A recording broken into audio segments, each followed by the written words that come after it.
on va commencer cette séquence d'exercices par l'exercice numéro 37, qui est un exercice d'algèbre linéaire en dimension finie, mais qui peut aussi être vu comme un exercice sur du calcul matriciel. Hein. On verra ça au fur et à mesure. Bon, la première question est une question qu'on a déjà traitée à des vingtaines de fois. On va faire ça rapidement.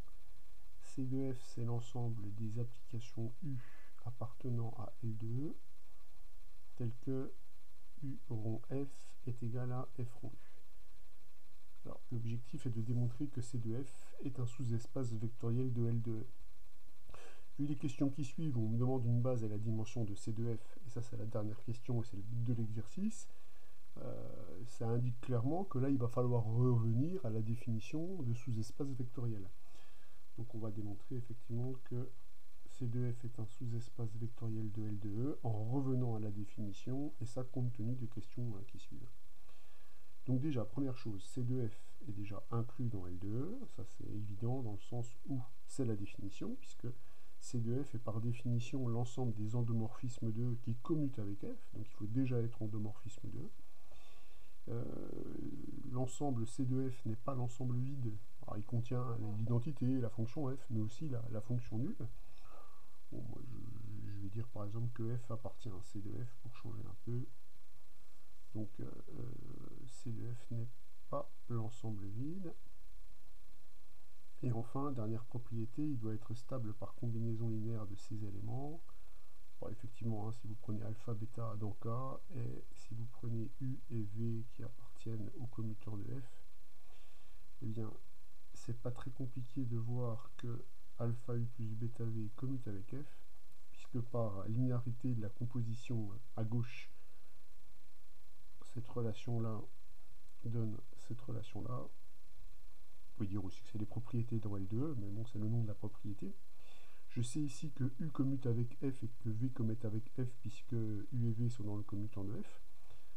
Donc là, on va récupérer cette relation-là. Et on peut utiliser la linéarité de la composition, mais cette fois-ci à droite, pour récupérer le fait que ce terme-là appartient bien au commutant de F. Donc ça fait du commutant de F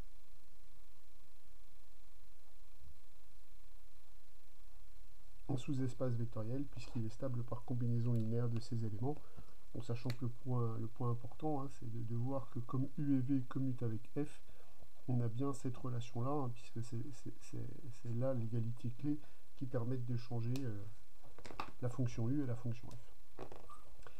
Bon, alors on peut passer à la deuxième question, qui est une question importante, puisque moi quand je lis cette question-là, je me dis là on est en train de chercher la base dans laquelle les raisonnements vont se simplifier. C'est vraiment l'image que me donne cet exercice. En fait, dans cette base-là, le problème va être simple. C'est pour ça que je vous ai dit qu'on va pouvoir voir les choses matriciellement. Donc montrer qu'il existe un vecteur A de E qui vérifie cette relation-là, eh bien, on va faire un raisonnement par analyse synthèse habituel, hein, c'est-à-dire qu'on va partir gagnant, on va se donner un vecteur qui vérifie, qui est tel que A soit, tel que cette famille-là soit une base de E, et on va chercher les conditions nécessaires qui pèsent et suffisantes, hein, parce que l'objectif c'est quand même plutôt de trouver une condition suffisante hein, sur A pour qu'on obtienne une base. Donc je vais partir comme pour montrer que cette famille est libre. Donc je vais me donner 3 scalaires alpha, bêta, gamma dans K, tels que la combinaison linéaire de ces 3 vecteurs A, F de A et F2 de A soit nul. Et l'objectif, c'est de voir qu'il existe un vecteur, donc là c'est 0 de E puisque c'est une égalité dans E. L'objectif, c'est de voir un vecteur tel que cette condition-là implique que alpha, bêta, gamma sont nuls. Bon, alors l'idée évidemment, c'est d'utiliser les propriétés liées à F, hein, puisque cette famille est une base, si F vérifie certaines propriétés. Et les propriétés que vérifie F, ce sont ces propriétés-là. Hein. Donc il va falloir essayer de les utiliser. Pour démontrer qu'une famille est libre, on sait ce qu'il faut faire en général, hein, il faut essayer d'éliminer des inconnus de cette égalité dans E. Et on voit que là, on peut assez facilement éliminer des inconnus en appliquant l'application F2. effectivement, si on applique f2 à la relation que je vais baptiser croix, on va récupérer alpha f2 de A plus bêta f3 de A qui est nul puisque f3 est nul, plus gamma f4 de A qui est nul, puisque si f3 de A est égal au vecteur nul, si vous réappliquez f comme f de 0 est égal à 0, vous obtenez 0. Donc voilà ce qu'on obtient en appliquant f2 à cette relation-là. Et là, on arrive effectivement à une relation beaucoup plus simple, puisqu'on arrive au fait que le scalaire alpha fois le vecteur f2 de A, c'est le vecteur nul. Donc on voit tout de suite que là, on a l'occasion de montrer que alpha est nul si on a une bonne condition sur ce vecteur-là. Et cette bonne condition, on va aller la chercher évidemment dans notre hypothèse. Est-ce que c'est possible de choisir le vecteur A de sorte que f2 de A soit différent de 0? Et la réponse est oui. Et c'est justement là qu'on va donner notre condition suffisante sur A pour que cette famille soit libre. Comme l'application f2 est différente de 0, par définition, il existe bien un vecteur de E tel que f2 de A ne soit pas le vecteur nul de E. Donc on voit que la condition dans l'énoncé permet de justifier qu'on peut trouver un vecteur A, alors j'espère que c'est lui qui va convenir en tout cas, qui vérifie ça. Donc c'est ce vecteur qui vérifie ça, qu'on va prendre dans l'énoncé. Alors dans ce cas-là, on voit que, vu la définition qu'on a prise pour A, donc maintenant on fait ce choix de A, on obtient donc que alpha est égal à 0. Du coup, la relation croix, elle devient, a priori, en prenant en compte le fait que alpha est nul, alpha A plus bêta f de A est égal à 0. Bon, on va procéder exactement de la même façon. Cette fois-ci, on applique simplement l'application f. En appliquant simplement f, je vais récupérer cette fois-ci, mais non, c'est alpha qui est nul, qu'est-ce que je raconte? On obtient que alpha f2, bêta f de A plus gamma f2 de A est nul. On va appliquer f, pardon. On va donc récupérer ceci, et toujours comme f2 de A est différent de 0, ça implique bien que bêta est nul. Donc la relation croix devient, une dernière fois, que gamma f2 de A est égal à 0 de E, qui donne, toujours pour les mêmes raisons, gamma est égal à 0. Donc on obtient bien a priori une famille libre. Donc on vient de démontrer qu'il existe bien un vecteur A, et la condition suffisante qu'on a trouvée, c'est que f2 de A soit différent de 0. Il existe bien un vecteur A appartenant à E, tel que la famille A f de A, f2 de A, est une famille qui est libre. Donc ça, c'est un point très important, puisque maintenant qu'on a trouvé une condition pour que cette famille soit libre, on va pouvoir utiliser ce qu'on a appelé la caractérisation des bases en dimension finie.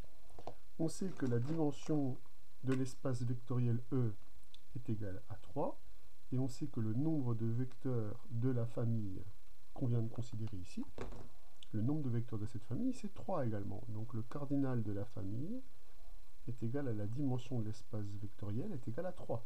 Donc on sait que dans ce cas-là, le fait que cette famille soit libre va entièrement donner que cette famille est une base de E. Donc la liberté et le bon nombre d'éléments permet de dire cette famille, je vais l'appeler B. La famille A, f de A, f2 de A est bien une base de l'espace vectoriel. Alors métavis que justement, ça va être la base dans laquelle on va justement déterminer proprement les différents termes. Allez, question 3, on nous demande une base et la dimension de C de F. Donc là, vous voyez la question qui est là, par rapport à la première question. Cette question-là, qu'est-ce qu'elle nous raconte? Cette question-là, elle nous raconte que pour trouver une base et la dimension de C de F, elle nous raconte qu'on doit écrire l'ensemble C de F en description. C'est-à-dire qu'on peut trouver une description des éléments de C de F. Bon, ben c'est parti, on va se donner donc un endomorphisme de E, je vais l'appeler U. je voudrais savoir ce que ça impose que U est dans le commutant de F. Alors, U est dans le commutant de F, ça impose évidemment que U rond F est égal à F rond U. Voilà, donc ça impose cette égalité-là. Alors là, il faut bien regarder ce qu'on manipule. Hein. On manipule une égalité d'application linéaire. Une égalité d'application linéaire, c'est une égalité, ça peut se voir comme l'égalité sur une base de l'espace vectoriel E. Pour avoir cette égalité, il faut l'égalité sur une base. Donc, en particulier, pour avoir cette égalité-là, je dois avoir l'égalité sur les vecteurs de la base B. Donc là, on va avoir l'intervention de notre base B, la base A, F de A et F de A. Alors, je vais regarder les contraintes qui pèsent justement sur l'application linéaire U en regardant ce que donne l'égalité dans cette base. Ça va être le premier point. Alors, déjà, ce que je vais voir, ce qui serait intéressant, ça serait de voir ce qu'on peut dire du vecteur U de A. Le vecteur U de A, on est d'accord que c'est a priori un vecteur de E. En tant que vecteur de E, le vecteur U de A, il va se décomposer dans cette base. Donc je peux dire qu'il existe des nombres dans K, X, Y et Z, donc dans K, tel que U de A va s'écrire, c'est pas possible ce matin, c'est pas la forme, hein, va s'écrire X fois A plus Y fois F de A plus Z fois F de A. Donc le vecteur U de A s'écrit sous cette forme-là, puisqu'il se décompose dans cette base de E. X, Y et Z sont donc les coordonnées du vecteur U de A dans cette base. Il faudrait regarder justement ce qu'impose le fait que U et F commutent sur justement la décomposition du vecteur A. C'est justement ce qu'on va regarder. Moi, ce que j'aimerais, c'est déterminer une base. Je vous rappelle qu'une application linéaire, elle est entièrement déterminée par l'image d'une base. Pour le vecteur U de A, c'est la décomposition d'un vecteur sur une base. Maintenant, je dois être capable de calculer U de F de A pour caractériser U. Et là, U de F de A, je vois que je peux utiliser la relation de commutativité, puisque U de F de A va être égal à quoi? D'après la relation qui est là, c'est aussi F de U de A. Le vecteur U de A que je sais décomposer dans cette base.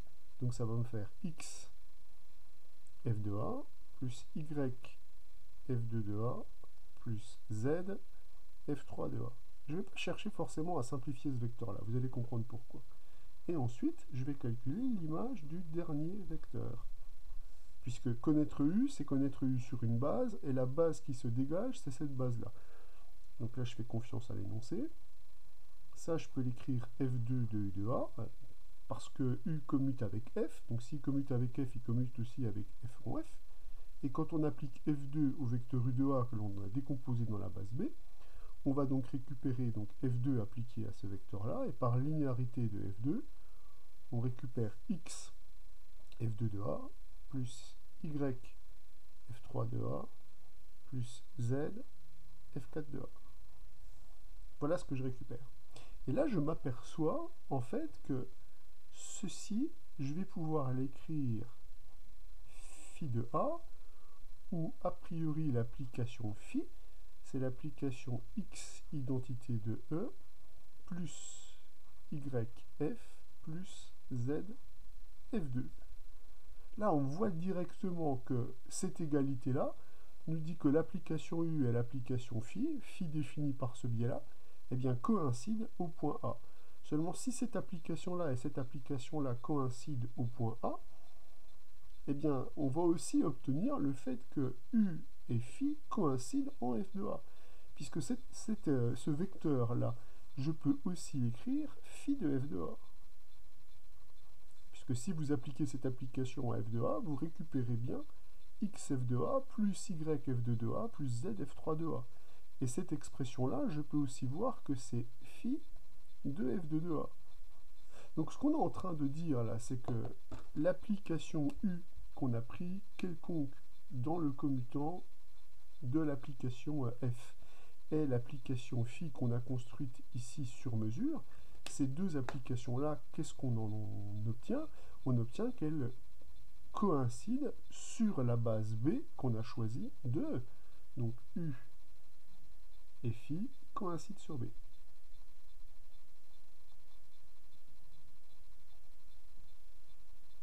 Moralité, si U et phi coïncident sur B, elles sont égales. Donc, sont égales. Moralité, on voit qu'en se plaçant dans la base B, on arrive à dégager l'application U sur la base qu'on a choisie. On voit qu'il y a une application qui se dessine tout naturellement et qui est constituée d'applications qui, on le sait, vont commuter avec F. Donc faisons le bilan de ce qu'on vient de démontrer. On a pris une application dans le commutant de F et on vient de démontrer que cette application U, elle est nécessairement égale à l'application phi. Donc on vient de démontrer que le commutant de f est donc inclus dans l'ensemble des fonctions qui s'écrivent sous cette forme-là, puisqu'on vient de démontrer que u, c'est cette fonction-là. Donc le commutant de u est inclus dans l'ensemble des x identités de e plus yf plus z fois f2, où x, y et z sont des éléments de k a priori quelconque. Par contre, la réciproque me semble évidente. Pourquoi? Parce que l'identité de E est évidemment dans le commutant de F, F est évidemment dans le commutant de F puisque commute avec F, et F2 est évidemment dans le commutant de F puisque F commute avec F2. Et de façon générale, toutes les puissances de F commutent avec F. Par conséquent, comme cet espace-là, vous notez, vous l'avez reconnu que c'est l'espace vectoriel engendré par l'identité de E, F et F2, on vient de démontrer que le commutant de f est inclus dans cet ensemble, mais il est bien évident que comme ces trois vecteurs sont dans le commutant de f, toutes leurs combinaisons linéaires le sont également. Donc cette appartenance-là, ces appartenances-là donnent directement l'inclusion réciproque.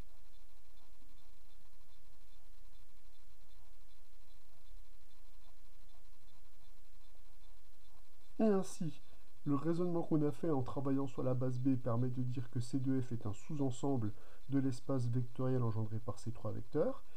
La réciproque est évidente puisque les trois vecteurs générateurs de cet espace sont des éléments du commutant de F, donc toutes leurs combinaisons linéaires sont dans le commutant de F, ce qui permet d'aboutir au fait que le commutant de F est égal à l'espace vectoriel engendré par l'identité par F et par F2. Donc là, on vient de déterminer explicitement qui est le commutant de f. Et on a également démontré qu'il est de dimension inférieure ou égale à 3, puisqu'on vient de trouver une famille génératrice finie à 3 vecteurs. Donc on sait que le nombre d'une base de cet espace vectoriel est forcément plus petit que le nombre de vecteurs de cette famille génératrice. Donc voilà ce qu'on a su récupérer. Alors après, on peut se demander si la famille génératrice qu'on a récupérée ici, on peut se demander légitimement si c'est pas une base. On va essayer de le démontrer. Donc je vais me redonner trois scalaires que je vais toujours appeler alpha, bêta, gamma dans K, tels que la combinaison linéaire alpha identité de E plus bêta F plus gamma F2 soit égale à l'application linéaire nulle. Donc là, attention, c'est une égalité d'application dans L2E, donc là il s'agit de l'endomorphisme nul. L'objectif est de savoir si alpha, bêta, gamma sont nuls. Mais ça me paraît évident.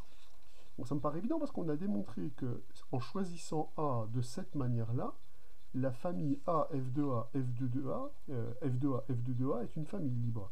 Donc qu'est-ce qu'on va faire ici? Puisque cette égalité, elle vit dans L2E, je peux choisir d'utiliser cette égalité d'application linéaire sur un vecteur correctement choisi. Ben, le vecteur correctement choisi, ça serait peut-être bien A, non? On évalue en A.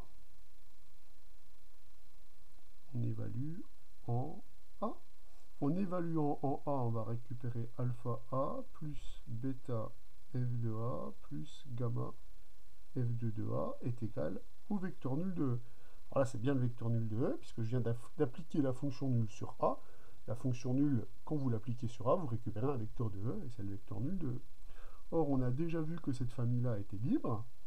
Donc, comme la famille B est une base B est une famille libre, ce qui va directement imposer que alpha égale bêta égale gamma égale 0.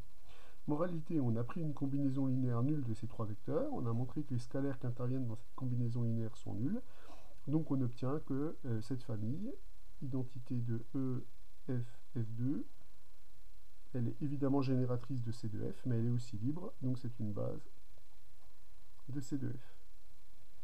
Donc la liberté démontrée ici me permet donc de démontrer plus précisément que la dimension de C2F est égale à 3 et que cette famille est une base de C2F. Donc là, on est allé un petit peu plus loin que ce qu'on avait fait juste au-dessus. Alors, cet exercice est intéressant parce qu'on voit que l'objectif, c'est de travailler dans la bonne base, dans la base dans laquelle les calculs vont se faire assez facilement. Donc la deuxième question, elle est là pour nous dire, là, il va falloir travailler dans cette base. Une fois qu'on sait qu'on doit travailler dans cette base, pour trouver les conditions pour que U commute avec F, ça paraît quand même assez légitime de s'intéresser à l'image de cette base par l'application U, puisqu'une application linéaire, je l'ai déjà chanté sous tous les airs, elle est entièrement déterminée par l'image d'une base. Donc le calcul de U de A était donc un calcul qui était entièrement légitime. Et ce calcul de U de A, on l'a évidemment décomposé dans cette base-là pour voir les contraintes qui allaient peser sur les autres. C'est pour ça que je ne me suis pas empressé de simplifier les calculs, parce que je voulais voir ce qui se dégageait comme application lorsqu'on utilisait la décomposition de U de A dans cette base particulière. Exercice à méditer et à reprendre dans le contexte des matrices lorsqu'on saura manipuler le lien entre la composition des applications linéaires et le produit matriciel. Donc cet exercice-là, je vous en donnerai des nouvelles. Alors l'exercice 45 est un exercice, une question qu'on peut légitimement se poser, c'est qu'on se donne deux sous-espaces vectoriels de E, et on se pose la question de savoir à quelles conditions ils peuvent être noyaux et images d'une même application linéaire. Donc l'exercice annonce déjà directement la couleur, hein. On cherche une condition nécessaire et suffisante, évidemment sur F et G, hein, sur les données dénoncées, et sur N bien sûr, qui est la dimension de l'espace vectoriel. Donc on cherche des conditions nécessaires et suffisantes sur ces trois données, donc E, F et N, pour l'existence de U. Donc là, comme l'énoncé annonce la couleur, on nous demande une condition nécessaire et suffisante. On sait que c'est un raisonnement par analyse synthèse. Et la première chose qu'on va dégager, c'est des conditions nécessaires. Donc pour dégager des conditions nécessaires, je vais supposer que ça existe. Je vais supposer qu'il existe un U qui vérifie ça. Donc, supposons qu'il existe un vecteur U appartenant à L de E tel que le noyau de U est égal à F et l'image de U est égale à G. Donc je suppose qu'il existe un endomorphisme U qui vérifie ça. Et l'objectif est d'essayer de dégager quelque chose sur F, sur G, et encore une fois sur N, puisque quand on cherche des conditions nécessaires, on cherche des conditions nécessaires sur les trois sous-espaces vectoriels, sur les trois objets qui sont donnés dans l'énoncé. Alors moi, le premier truc qui me vient quand je vois cette égalité-là, une égalité qui lie le noyau et l'image, c'est la formule du rang. C'est vraiment la première chose à laquelle on doit penser. C'est qu'est-ce qui relie F et G, qu'est-ce qui relie un noyau et une image. Il faut légitimement penser à la formule du rang. Formule du rang qu'on peut bien appliquer, hein, puisque je vous rappelle que la formule du rang s'applique dès lors que vous avez une application linéaire définie sur un espace vectoriel de dimension finie. Or, E est bien un espace vectoriel de dimension finie, et c'est bien une application linéaire. Donc on obtient que la dimension de E est égale à la dimension de l'image de U, plus la dimension du noyau de U.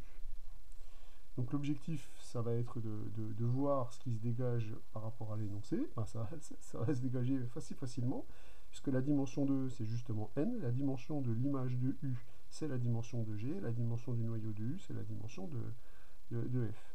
Donc finalement, il se dégage une condition assez naturelle en vertu du cours, sur les trois éléments sur lesquels on cherche une condition, c'est que la dimension de F plus la dimension de G est égale à N. Donc on vient déjà de montrer que pour qu'il y ait une chance qu'il existe une application U qui vérifie cette relation-là, pour qu'il y ait une chance que ça marche, il faut déjà imposer ça sur les dimensions. Si j'ai pas ça sur les dimensions, ça marche pas. Bon, alors après, moi je vois pas d'autres conditions qui se dégagent, en tout cas naturellement avec le cours. Donc là, je vais vous donner le conseil que j'ai donné habituellement dans ce genre de situation. C'est, on va montrer que la condition, on va plutôt chercher à démontrer que la condition est suffisante. Et ça va coincer probablement. Et lorsque ça va coincer, on va regarder ce qu'il nous manque pour savoir où aller chercher des conditions nécessaires. Parce que chercher des conditions nécessaires, une fois qu'on a regardé ce qui était légitime avec le cours, il faut pouvoir regarder dans une bonne direction. Et tant qu'on ne connaît pas la direction dans laquelle on doit regarder le problème, eh ben on ne trouvera pas. Donc là, je vais montrer que cette condition, enfin en tout cas, je vais faire comme si je montrais que cette condition était suffisante. Donc je vais poser le problème en disant, supposons que la dimension de f plus la dimension de g est égale à n. Voilà, je vais supposer ça. Et je vais démontrer, alors la dimension de f, je vais l'appeler p, et la dimension de g, je vais l'appeler q, et je vais montrer qu'il existe une application u qui vérifie noyau de u est égal à f, et image de g est égale à u. Donc, ce qu'il nous reste à faire, c'est définir u de sorte que le noyau de u soit égal à f et l'image de u soit égale à g. L'objectif, c'est de faire ça. Bon, alors déjà, la question qui se pose, c'est définir u. C'est ça pour moi le principal problème. C'est comment est-ce qu'on fait pour définir une application linéaire. Ça, c'est dans le cours. Une application linéaire est entièrement déterminée par l'image d'une base. Ce qui se traduit avec le nouveau cours en donnant une matrice. Vous voyez, c'est définir une application sur une base. Donc tout est parfaitement cohérent. Donc bah, évidemment, mais pas n'importe quelle base. Si je veux respecter les contraintes qui sont ici, je dois probablement choisir une base adaptée. Alors c'est justement là qu'on va jouer avec les informations que l'on a. Nous, ce qu'on veut, c'est que le noyau de U soit égal à F. Et le noyau, c'est un sous-espace vectoriel de l'ensemble de départ. Et l'image, lui, est un sous-espace vectoriel de l'ensemble d'arrivée. Donc l'idée, c'est de se donner l'image d'une base, puisque, a priori, définir une application linéaire, c'est donner l'image d'une base, de manière à contrôler le noyau, qui est plutôt au départ, et l'image, qui est plutôt à l'arrivée.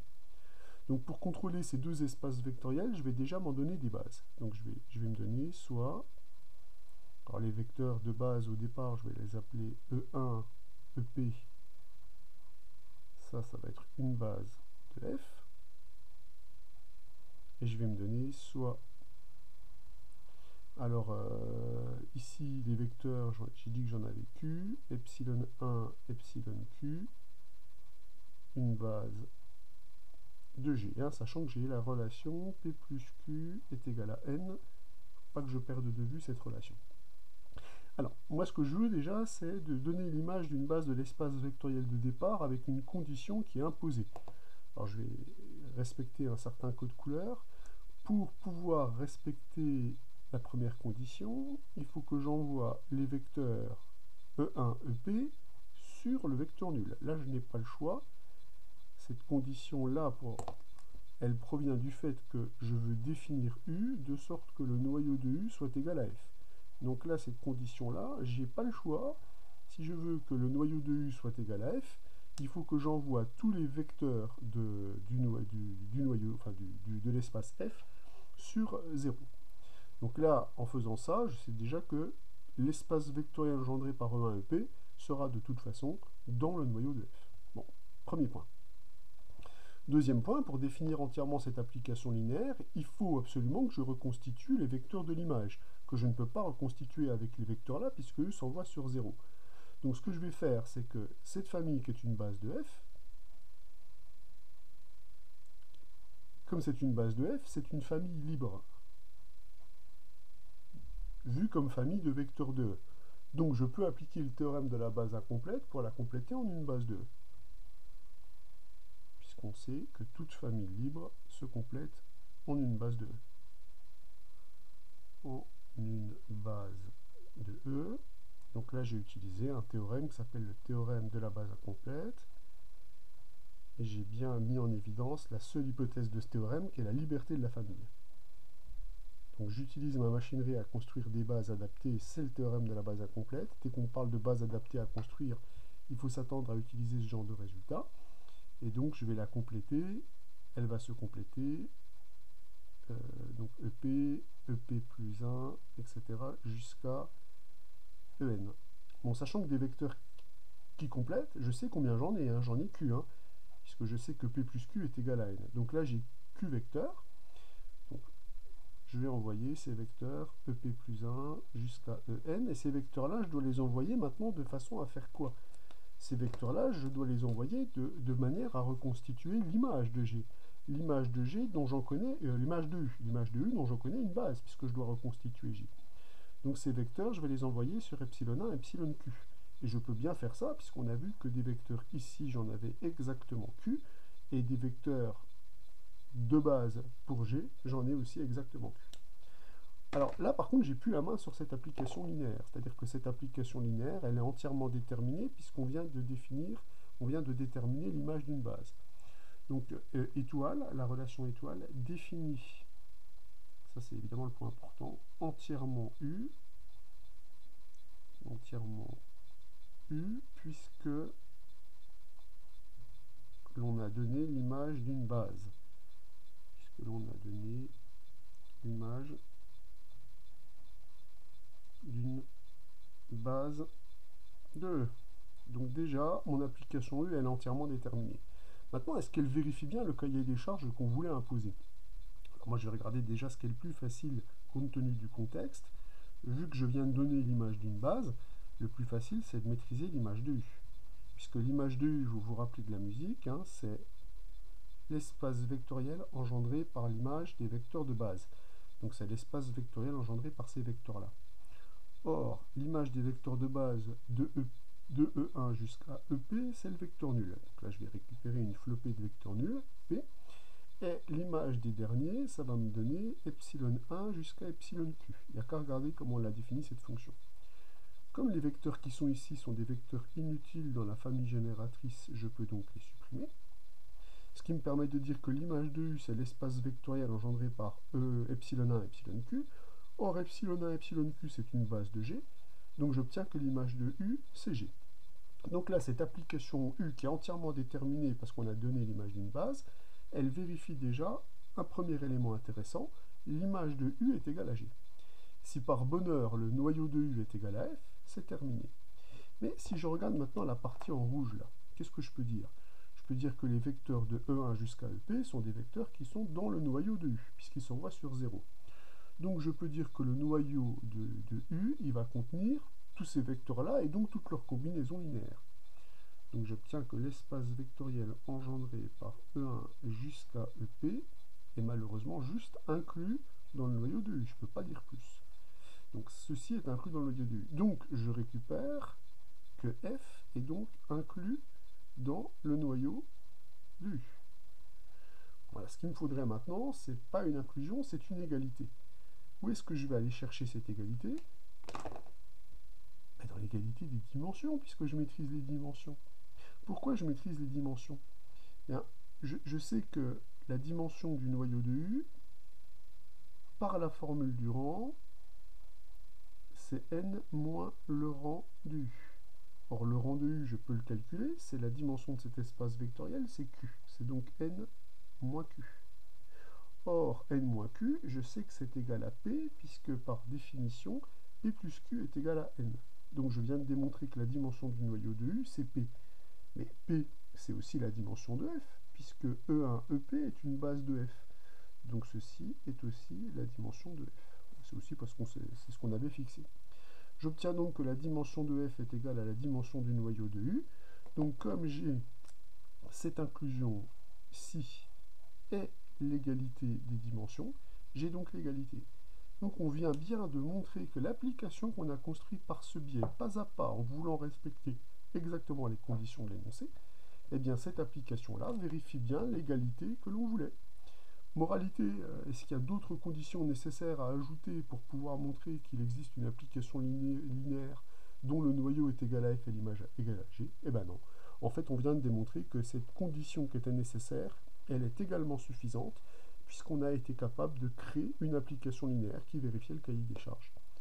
Vous avez bien vu que, donc encore une fois, c'est le thème des premiers exercices, il faut travailler avec une bonne base. Et souvent, les bases, elles sont créées de toutes pièces à partir de familles libres qu'on complète grâce au théorème de la base incomplète. C'est-à-dire qu'on regarde les conditions qu'on doit mettre sur une application, et après, quand on a terminé de mettre ces conditions, eh bien, on donne des images arbitraires ou pas, hein, ici, ça n'a jamais été arbitraire, aux autres vecteurs qui complètent ma famille libre.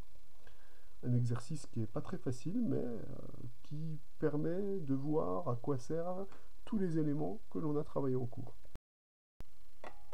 Alors l'exercice 59 est un exercice difficile. Déjà de par l'analyse de son énoncé, qui va nécessiter des reformulations, mais déjà analysons l'énoncé. Alors j'ai déjà souligné des choses pour bien mettre en évidence moi ce que je lis dans l'énoncé.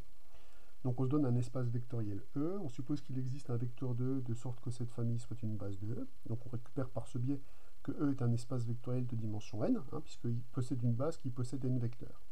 Donc E est un espace vectoriel de dimension n. Montrons qu'il existe des scalaires A0, A1, AN moins 1, donc des scalaires, des nombres réels ou des nombres complexes, alors je vais dire des nombres dans K, tels qu'on ait cette relation-là qui soit nulle.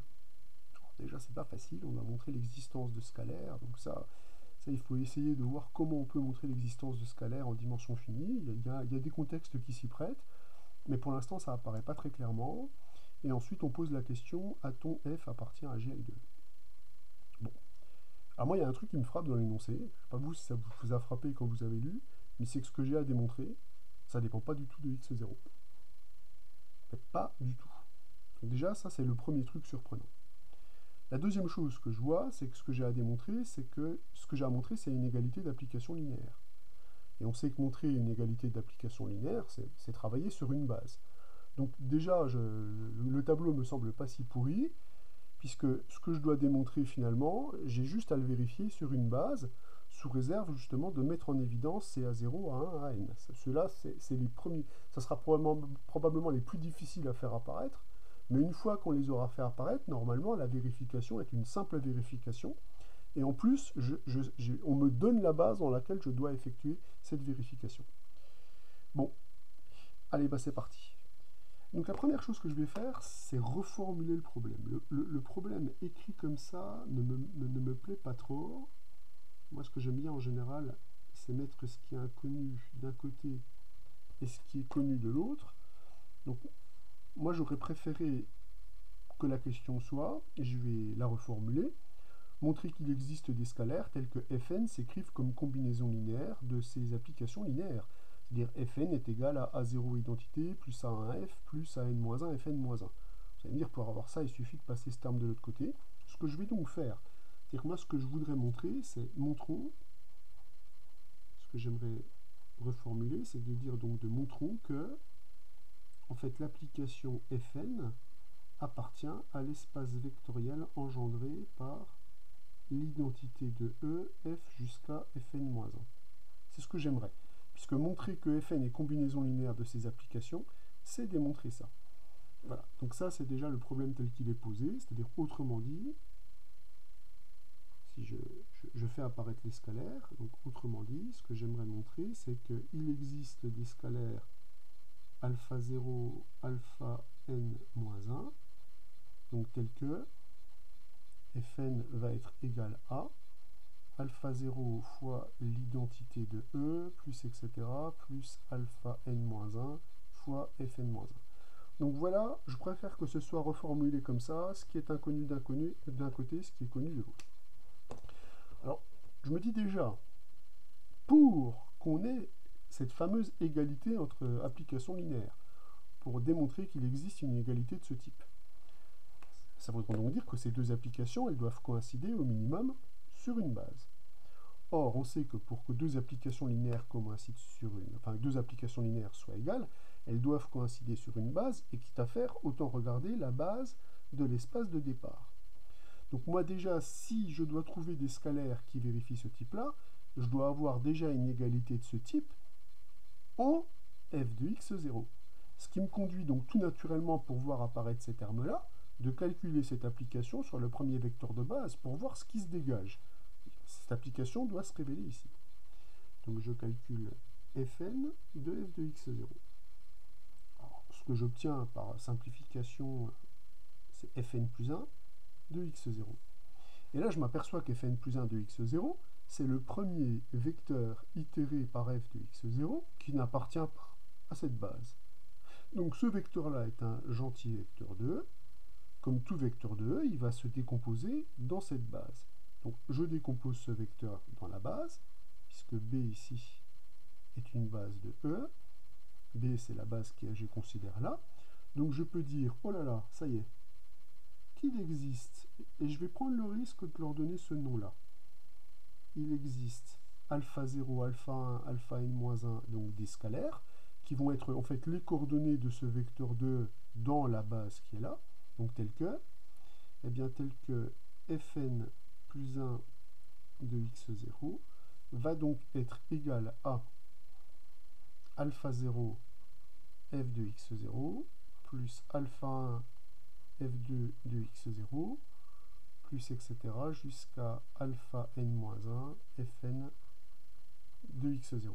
Donc en fait, ce qu'on récupère ici comme information, c'est que fn de f de x0 correspond à l'application alpha 0 identité de E plus alpha 1 f plus alpha n-1 fn-1 évalué en f de x0. Donc on voit déjà que pour qu'il existe des scalaires qui vérifient ça, ça doit déjà au moins fonctionner pour le premier vecteur. Et pour le premier vecteur, je m'aperçois que ce qui apparaît tout naturellement, ce sont les coordonnées du vecteur fn plus 1 dans la base qu'on m'a donnée. Donc là, je vois a priori que les alpha i que je cherche, c'est probablement les coordonnées de ce vecteur-là dans la base B de E. Alors là, on est loin du compte, parce que pour l'instant, qu'est-ce qu'on a fait? On a juste démontré que l'application qui est là, l'application fn plus 1, elle coïncide avec l'application qui est ici, que je vais appeler G. Elle coïncide avec cette application G, juste au vecteur f de x0. Moi, ce que j'aimerais démontrer, c'est que ces deux applications, elles sont égales. Donc j'aimerais montrer que non seulement elles coïncident en f de x0, mais elles coïncident sur la base B, qu'on m'a donnée. Donc ce que je vais devoir faire maintenant, c'est me donner un indice K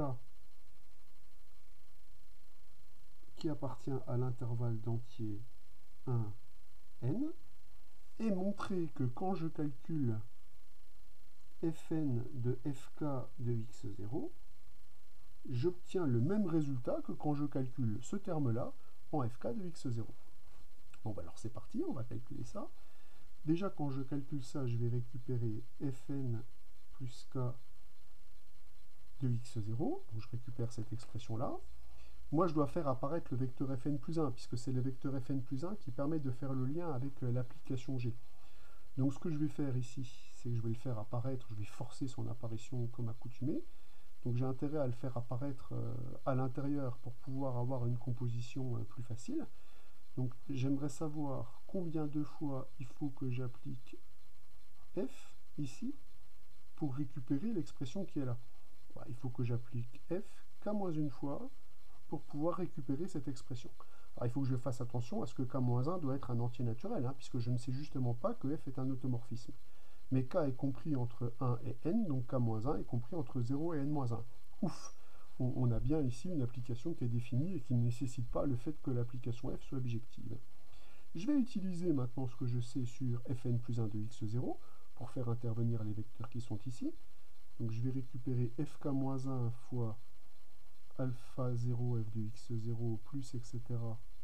alpha n-1 fn de x0. Voilà. Et puis je vais utiliser la linéarité de f pour tout développer, si j'ose dire. Donc par linéarité, ça va me donner alpha 0 fk de x0 plus etc. plus alpha n-1 fn plus k-1 évaluée en x0. Moi, l'objectif, hein, c'est de montrer que cette application-là coïncide avec l'application G en f de x0. Donc là, je dois regarder si je ne suis pas capable de montrer que cette égalité-là, c'est en fait la fonction G évaluée en fk de x0. Mais quand je veux le redévelopper ici pour récupérer ce terme-là, là je dois mettre alpha 0 fois l'identité de 1. Le suivant qui est alpha 1 fk plus 1 de x0, bah, je dois indiquer alpha 1 fois f. Et pour le petit dernier, pour récupérer celui-là, je dois avoir fn-1, fn-1. Et là, je vois que quand j'applique cette fonction à ça, je récupère ce terme-là. Qu'est-ce qu'on vient de démontrer là? On vient de démontrer que l'application Fn est l'application G qui est ici. Elle coïncide sur mieux que f de x0. À partir du moment où elle coïncide sur ce vecteur, elle coïncide sur toutes les itérées de ce vecteur. Donc on vient de démontrer que l'application Fn et l'application G, elles coïncident sur une base de E. Donc elles sont égales. Mais dire que Fn est égal à G, c'est dire quoi? Dire que Fn est égal à G, c'est dire que Fn est égal à alpha 0 fois l'identité de E, plus etc. alpha n-1 fois Fn-1. On vient donc bien de démontrer qu'il existe des scalaires qui vérifient la relation de l'énoncé, puisqu'il suffit, quand vous réécrivez ça, donc je le réécris sous la forme de l'énoncé, voilà la relation qu'on va récupérer ici.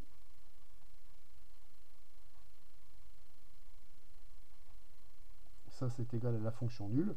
Donc on voit qu'il suffit de poser an-1 qui est égal à l'opposé de ce terme-là. Enfin, an-1 est égal à moins alpha n-1, et a0 est égal à moins alpha 0, etc. Donc on a réussi à démontrer l'existence de scalaires qui vérifiaient cette relation. Et tout est parti de la décomposition du premier, puisqu'on voit que les autres sont liés au premier. Alors ensuite, on nous demande, a-t-on f appartient à GL2? Bon, ça, je crois que c'est une question qu'on peut faire oralement. Parce que les vecteurs de base, là, ils sont tous dans l'image. Donc ça veut donc dire que l'image de f, comme elle contient ces vecteurs-là, elle contient l'espace vectoriel E. Donc on peut dire que l'espace vectoriel E est entièrement inclus dans l'image de f, puisque tout vecteur de E s'écrit comme combinaison linéaire de ces vecteurs, et ça c'est des vecteurs de l'image. Donc tout vecteur de E est inclus dans l'image de f. Enfin, sauf que l'image de f est incluse dans E, puisque f est un endomorphisme de E. Donc ce qu'on vient de démontrer en fait ici, c'est que l'image de f est égale à E. Ce qui veut donc dire que l'application f est surjective. Mais là, on peut appliquer le théorème des caractérisations des isomorphismes des automorphismes en dimension finie. C'est que quand on a une application linéaire de E dans E, et si E est de dimension finie, être injective, être surjective et être bijective, c'est équivalent. Comme on vient de, par construction même de cette base, que l'application f est surjective, eh bien, elle est également bijective par caractérisation des automorphismes en dimension finie. Donc non seulement on a démontré l'existence des scalaires qui vérifiaient la propriété, mais en plus on a montré que l'application f était bien un automorphisme de E. Alors l'exercice qui suit, c'est pour moi encore une fois, même si on va travailler sur beaucoup de choses en algèbre linéaire, ça reste quand même le travail sur une base. Alors pourquoi quand j'analyse cet exercice, je vois que ça va se restreindre au travail sur une base? Déjà, je m'aperçois qu'il y a beaucoup de questions, ça c'est plutôt bon signe, parce que ça veut dire que l'exercice est bien décomposé. Mais il y a des questions clés. Montrer que f a induit un endomorphisme de Kn, ça en général, je peux arriver à gérer. C'est juste montrer de la linéarité et peut-être une petite action sur les degrés. Ensuite, on me bombarde cette base du K-espace vectoriel. Donc c'est la deuxième question et on me parle déjà d'une base. Ça va être la base dans laquelle l'exercice va bien se passer, c'est sûr et certain. D'ailleurs, à la question d'après, on me demande de calculer l'image des vecteurs de base. Sachant qu'une application linéaire, elle est entièrement déterminée par l'image d'une base, on commence à voir où on veut en venir. Et après, c'est un travail sur l'image, sur le noyau, sur le fait qu'ils sont probablement supplémentaires, et sur un recalcul de l'image. Donc en fait, on voit que la clé, c'est ce qui se passe sur les trois premières questions. Et d'ailleurs, ces questions-là, pour prendre la main sur l'exercice, pour montrer que je maîtrise l'exercice, je vais d'ailleurs les faire dans des ordres qui sont totalement différents. Je m'explique. Moi, quand je vois ce qui se passe, la définition même de l'application f, je vois que ce qui se passe, ça va se passer en A. Pour le polynôme P, l'application fait directement intervenir x moins A, P de A, P' de A. Donc là déjà, je m'aperçois que tout l'exercice va se focaliser sur ce qui se passe autour du point A. Donc déjà, pour travailler, on va travailler dans une base, on doit travailler dans une base de Kn adaptée à l'application F. Pour moi, la famille qui est adaptée à n, c'est la famille qu'on utilise pour décomposer notre polynôme pour savoir ce qui se passe en A. C'est la famille 1, x-a, etc. jusqu'à x-a à la puissance n. C'est cette famille qui se dégage, et cette famille, je vais d'emblée justifier que c'est une base de Kn. On l'a déjà vu dans le cours que cette famille est une base, et pour moi, ça se dégage tout naturellement de par la définition même de la fonction f. Donc cette famille est une base de Kn, pourquoi? Alors déjà, on est dans un espace de dimension finie, puisque je vous rappelle que la dimension de Kn de x, c'est, attention à ne pas tomber dans ce panneau grossier, n plus 1. Or, je constate que cette famille-là, le nombre de vecteurs de cette famille, à ne pas confondre nombre de vecteurs et dimension, je vous rappelle qu'un espace vectoriel, sauf s'il est réduit au vecteur nul, est toujours de dimension, avec un nombre infini de vecteurs. Donc, la dimension de Kn de x, c'est n plus 1. Là, le nombre de vecteurs de cette famille, c'est n plus 1. On en déduit que cette famille que je vais baptiser BA est base de Kn si et seulement si elle est libre ou si et seulement si elle est génératrice. Alors moi, je vais choisir la liberté, puisque la liberté, je peux la justifier directement. La liberté de cette famille, elle provient simplement du fait que cette famille, elle est échelonnée par rapport au degré. Donc, on sait que la famille BA est échelonnée en degrés. Donc, tous ces degrés sont des entiers naturels, donc les polynômes ne sont pas nuls, et ils sont échelonnés en degrés, donc la famille est libre. Donc ça, c'est du cours. La famille est libre et possède le bon nombre de vecteurs, c'est donc une base de Kn. Probablement la bonne base dans laquelle ça va se passer. Maintenant, je vais montrer que l'application f induit un endomorphisme de Kn. Donc pour ça, je dois démontrer d'une part qu'elle est bien à valeur dans Kn, et d'autre part qu'elle est linéaire. Donc on va déjà démontrer la linéarité de la fonction f. Alors ça, c'est un passage qui est vraiment très pénible, qui est facile, mais alors fort pénible. C'est vraiment le genre de truc qu'on n'a pas envie de rédiger, mais il ne faut pas perdre les petits points qui sont associés à cette démonstration. Donc on va calculer l'image par f d'une combinaison linéaire, et on doit démontrer que c'est la combinaison linéaire des images. Donc là, il faut déjà avoir une vue sur ce qu'on veut. On veut montrer que c'est alpha fois quelque chose plus bêta fois quelque chose. Donc il est à peu près clair qu'il va falloir regrouper ce qui dépend de alpha et ce qui dépend de bêta. Donc ici, je dois appliquer cette application sur ce polynôme-là. Donc je vais déjà calculer le polynôme dérivé de ce polynôme, mais par linéarité de la dérivée, je peux déjà dire que ça, c'est alpha p' plus bêta q', moins toujours par cette même linéarité de la dérivée, alpha p' de a moins bêta q' de a. Moins 2 fois, eh bien, alpha p plus bêta q moins alpha p de a moins bêta q de a. Ouf, donc là on a déjà utilisé, on l'a dit, la linéarité de la dérivée pour écrire ça. Donc là il est temps maintenant de regrouper tout ce qui va dépendre de alpha. Alors qu'est-ce qui dépend de alpha? Il y a déjà x moins a, p', déjà, ou si on veut bien, x moins a aussi, p' moins p' de a. Donc on voit que ce qui est déjà accroché à alpha, c'est x moins a, facteur de p' moins p' de a. Ça, c'est ce qui se dégage dans le premier terme. Et dans le deuxième terme, je vais récupérer quoi? Je vais donc récupérer moins 2p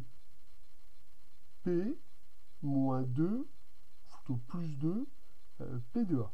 Donc si je mets le alpha en facteur encore une fois devant et que je regarde ce qui lui a accroché, je vais récupérer moins 2, parenthèse, p de a, moins, pardon, p, moins p de a. Bon, on fait le même travail avec bêta et avec Q, et on voit que ce qu'on va récupérer, en faisant le même travail avec Q, c'est cette expression-là. Donc ça, c'est vraiment le genre de truc, il n'y a pas grand-chose à comprendre, il suffit de bien regarder où on veut aller. Là, on récupère que c'est f de p, là, on récupère que c'est f de q. Donc on vient bien de démontrer que f est linéaire, puisque l'image d'une combinaison linéaire, c'est bien la combinaison linéaire des images. Ensuite, pour montrer que mon polynôme, l'image d'un polynôme de Kn est bien un polynôme de Kn, c'est-à-dire que le degré de ce polynôme-là est de degré inférieur ou égal à n, moi je ne vais pas procéder en travaillant avec les degrés, je vais faire d'une pierre deux coups. Je sais que l'image d'une application linéaire, elle est entièrement déterminée par l'image d'une base. Donc je vais tout de suite calculer l'image des vecteurs de base pour voir vers quoi vont aller les images par f des polynômes de Kn de x. Donc je vais directement passer par le calcul de f de x moins a à la puissance k. Alors f de x moins a à la puissance k. Alors on va voir que ça va probablement dépendre de k le calcul. On va voir dans le détail. Donc ça c'est x moins a fois.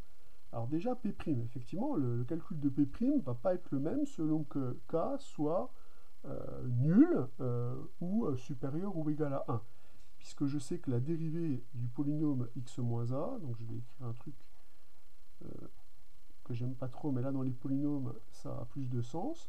La dérivée de ce polynôme-là, on sait que c'est k fois x moins a à la puissance k moins 1. Alors ça c'est si k est comment? Alors justement, si le k est égal à 0, ce polynôme est constant, là je récupère le polynôme nul, donc c'est toujours embêtant d'écrire ici une puissance négative avec un polynôme. Donc je vais dire on obtient ça si k est supérieur ou égal à 1, et on obtient 0 si k est égal à 0. Alors on peut se dire, ouais, mais si k est égal à 0, ce terme-là est nul. Ouais, mais le terme que j'écrirai ici n'a pas de sens, donc je ne vais pas l'écrire. Donc je vais faire une disjonction de k, je vais déjà regarder ce qui se passe lorsque k est égal à 0, puis lorsque k est supérieur ou égal à 1. Bah donc là, je vais regarder déjà ce qui se passe lorsque k est égal à 0. Lorsque k est égal à 0, le polynôme que je récupère ici, c'est le polynôme 1. Le polynôme 1, quand on le dérive, donc on va récupérer ici 0 moins 0, ce qui fait disparaître ce terme-là. Moins 2 fois, eh bien, le polynôme qui est ici, c'est le polynôme constant égal à 1, et là j'évalue le polynôme constant égal à 1 en a, donc j'obtiens 1 moins 1, donc on obtient 0. Donc ça c'est si k est égal à 0. Ok. Maintenant, si k est supérieur ou égal à 1. Alors si k est supérieur ou égal à 1, là je peux envisager les formules, la formule que j'ai écrite ici, qui a bien un sens. Donc là je vais récupérer x moins a facteur 2. Alors le polynôme dérivé il est là. Donc ça va me faire kx moins a à la puissance k moins 1, moins p' évalué en a. Donc c'est-à-dire ce polynôme-là évalué en a. Alors ça en fait, ça va encore une fois dépendre de la puissance qui est là. Puisque ce polynôme il est nul si k est supérieur ou égal à 2. Mais par contre, si ce terme-là est nul, dans ce cas-là, ce que je vais obtenir, c'est 1. Donc là, il va encore une fois faire un calcul spécial quand k est égal à 1 et quand k est supérieur ou égal à 2. Donc je vais dire qu'est-ce qui se passe si k est égal à 1. Alors si k est égal à 1, ici, bon, bah, je laisse le terme tel quel. Et si k est égal à 1, donc la dérivée de ce polynôme ici, c'est juste k. Et k évalué en a, ça fait k. Donc ça fait k moins k. Et ce terme-là est nul, puisque je vous rappelle que quand k est égal à 1, ce polynôme-là, il vaut 1. Donc là, je vais récupérer 0 quand k est égal à 1. Et quand k est égal à 1, qu'est-ce qui se passe ici? Donc je vais récupérer moins 2 fois x moins a, puisque k est égal à 1, moins le polynôme x moins a évalué en 0, 0. Donc comme ce terme-là est nul, je récupère que l'image de x moins a, puisque j'ai pris la puissance 1 ici, c'est moins 2 fois x moins 1. Bon, alors on a déjà fait le cas où k est égal à 0, on a récupéré 0. Le cas où la puissance est égale à 1, on a récupéré ça. Faisons maintenant, enfin, le cas général, où k est supérieur ou égal à 2, où normalement il n'y a plus de problèmes qui vont se poser. Donc on va récupérer ici x moins a, moins k x moins a à la puissance k moins 1 moins 0, puisque là, comme k est plus grand que 2, la puissance est plus grande que 1, donc a est bien racine de ce polynôme. Moins 2 multiplié par x moins a à la puissance k, puisque quand j'évalue p en a, j'obtiens bien 0. Donc là, on va récupérer ici k fois x moins a à la puissance k, moins 2 x moins a à la puissance k. On récupère donc k moins 2 x moins a à la puissance k. Bon, si on fait un petit bilan, et on va peut-être maintenant formaliser les choses, qu'est-ce qu'on récupère pour l'image de x moins a à la puissance k? Trois formules différentes, si j'ose dire. On récupère 0 si k est égal à 0. On récupère moins 2x moins a si k est égal à 1. Et on récupère k moins 2 fois x moins a à la puissance k si k est supérieur ou égal à 2. Donc vous récupérez en fait que l'image d'un polynôme de degré, enfin d'un monôme ici, du monôme de degré k, est un monôme du même degré ou de degré inférieur ou égal, parce que ce terme-là peut être nul.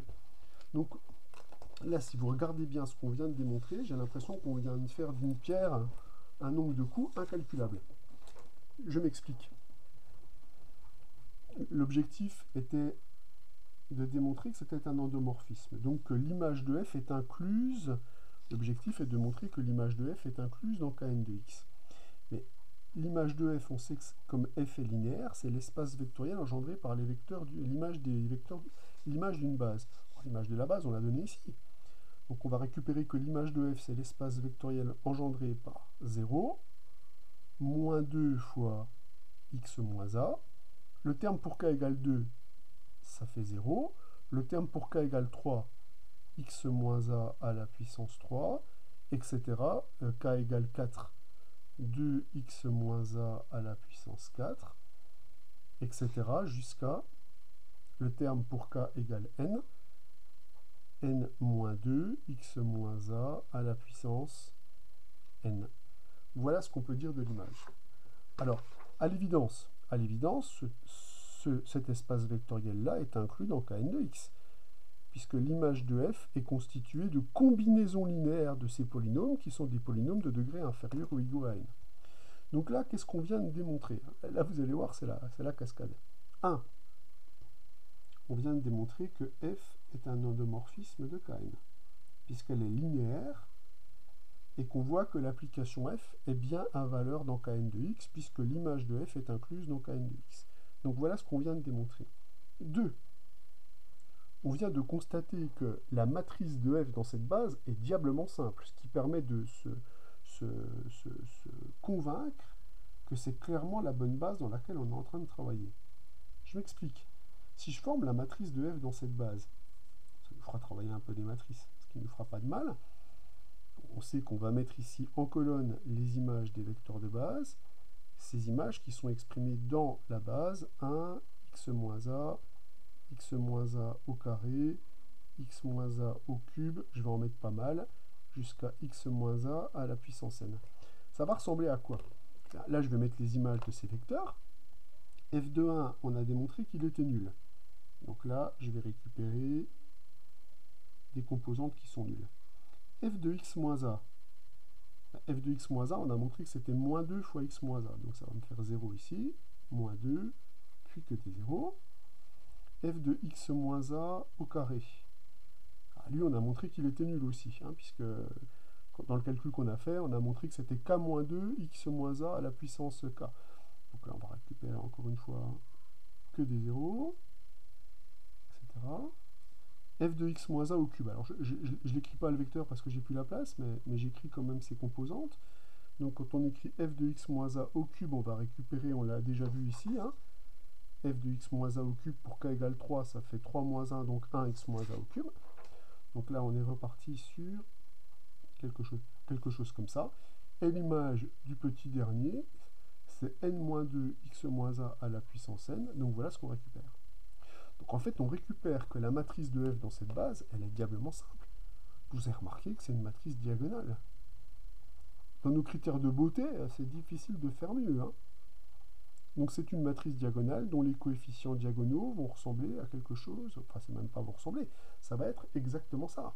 La matrice de f dans la base BA, c'est cette matrice-là. Qu'est-ce que ça va nous donner comme renseignement, ça? Regardez les renseignements qu'on récupère, c'est phénoménal.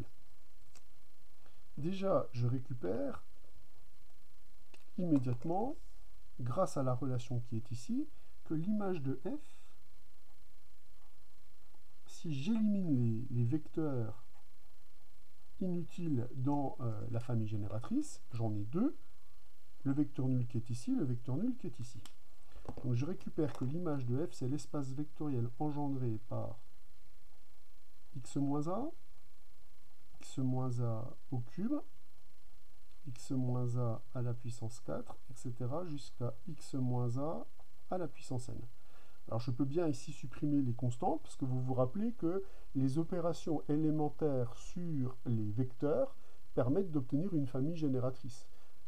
La même famille génératrice, enfin une famille génératrice qui génère le même espace vectoriel. Donc là, je ne fais que des dilatations de rapport -2, rapport 2, rapport 1 sur n-2 ici, pour arriver à cette famille génératrice. Donc on obtient que cette famille-là est une famille génératrice de l'image. Mais cette famille-là, elle est clairement libre, puisqu'elle est à degré échelonné. Degré échelonné. Donc toujours avec le calcul qu'on a fait sur l'image des vecteurs de base, on obtient donc que cette famille, c'est une base de l'image. Donc on obtient déjà directement que la dimension de l'image est égale à quoi? La dimension de l'image est égale à la dimension de l'espace vectoriel moins 2 vecteurs qu'on a éliminés. Donc ça me fait n plus 1 moins 2, ça me fait n moins 1. Donc le rang de l'application f, comme c'est la dimension de l'image, c'est n moins 1. Du coup, la formule du rang, elle donne quoi? Si j'applique la formule du rang,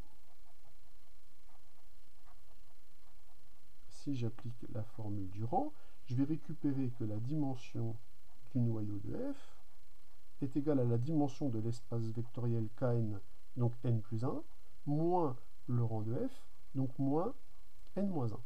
Donc ça va me faire n plus 1 moins n moins 1, ça fait 2. Or, qu'est-ce qu'a révélé l'image des vecteurs de base et qu'est-ce que révèle la matrice? Si vous regardez les deux colonnes qui sont là, vous avez des colonnes de 0. Ce qui signifie que là, vous avez des vecteurs, des images des vecteurs de base qui sont nuls. C'est ce qu'on retrouve aussi ici. Donc ça permet de dégager deux vecteurs dans le noyau. Qu'est-ce qu'on récupère comme vecteur dans le noyau de f en utilisant les informations qui sont données ici? Je vais l'écrire en rouge pour qu'on voit bien le lien. On récupère que le polynôme 1 appartient au noyau de f et que le polynôme x-a au carré appartient au noyau de f. Donc, comme le noyau de f est un espace vectoriel, on récupère que l'espace vectoriel engendré par 1 et par x-a au carré est inclus dans le noyau de f. Puisque si cet espace vectoriel contient ces deux vecteurs, il contient toutes leurs combinaisons linéaires. Moralité, comme le noyau est de dimension 2 et que cet espace est de dimension 2, puisque la famille génératrice contient deux vecteurs et que c'est une famille libre puisqu'elle est à degré échelonné, donc comme lui est de dimension 2 et lui, par la formule du rang, est de dimension 2, on peut dire qu'avec cette inclusion et l'égalité des dimensions, j'ai donc l'égalité des espaces vectoriels.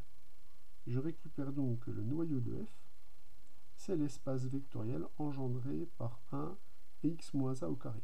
Donc tout est parti, encore une fois, de regarder l'image d'une base adaptée à la situation. La matrice est simple, on récupère l'image, on récupère le noyau. On récupère une base de l'image, on récupère une base du noyau.